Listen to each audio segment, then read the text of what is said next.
A political earthquake in a conservative stronghold. That's how the Colorado Sun described independent candidate Yemi Mobolade's historic victory in the race for mayor of Colorado Springs. Yemi Mobolade is a Nigerian immigrant and a businessman who first moved to the United States 27 years ago as an international student.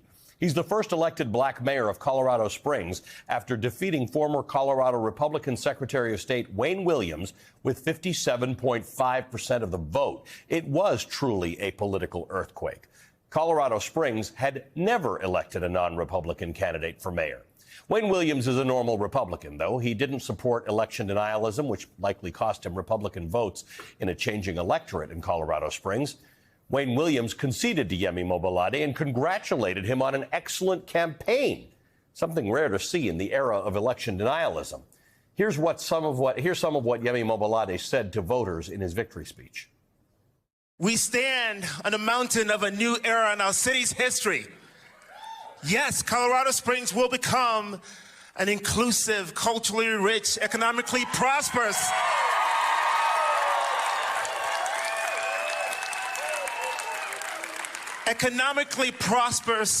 safe, and vibrant city on a hill that shines brightly. To anyone who doubts that politics can be disrupted, reformed, and transformed into a hopeful experience, tonight is for you.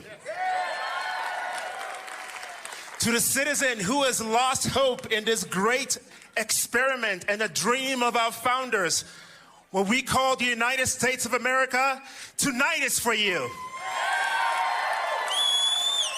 To one in this room who is in utter disbelief that Republicans and Democrats and independents can work together,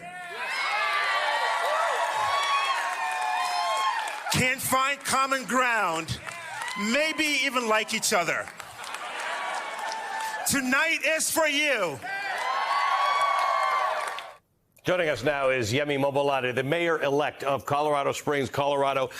Congratulations, sir. Thank you. I have so many things I want to discuss with you, but I want to start on that last point, that Republicans and independents and Democrats can work together, that maybe they can even like each other. Tonight, President Biden gave a speech in which he emphasized bipartisanship. He thanked the Speaker of the House. It's not something you see very often with people from two different parties.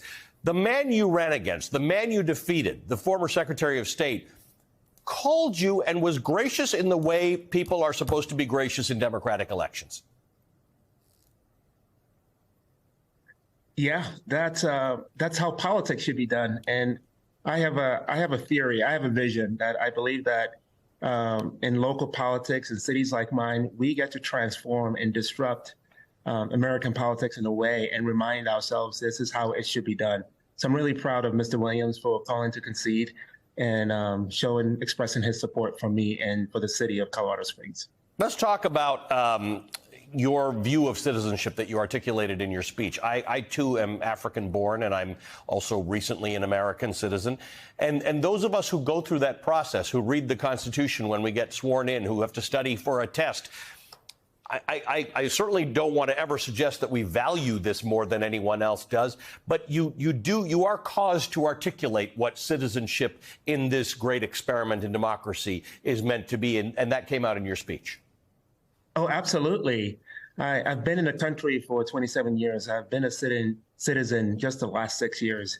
I know what it's like to be on the outside looking in, and now to be able to fully participate in this great experiment. It's an honor. It's a blessing.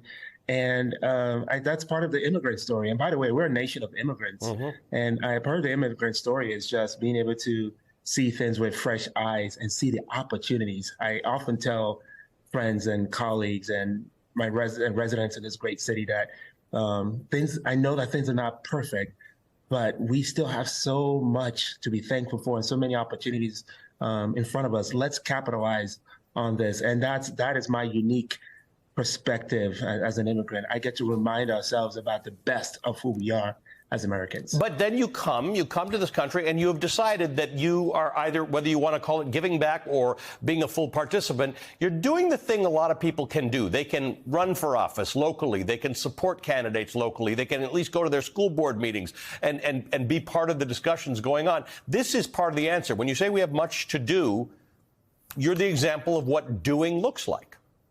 Absolutely. Get involved. I mean, if you had asked me, Yemi, why did you run? You have to be the change that you want to see in the world. At some point, you, instead of looking to others, you look within yourself and you raise your hands and say, all right, here I am, send me. And that's why I got involved. I believe our nation, I believe our world is hungry for a new type of politics, one that transcends the dividing lines of politics, one that transcends the fighting and the name calling and the canceling, and just brings us back to who we are as humans and it's from that wellspring that we can get things done. And it's why I'm really proud of this great experiment that is happening in my city of Colorado Springs. Well, all of you in Colorado Springs have done right by this election, you and your opponent and the campaign. So it was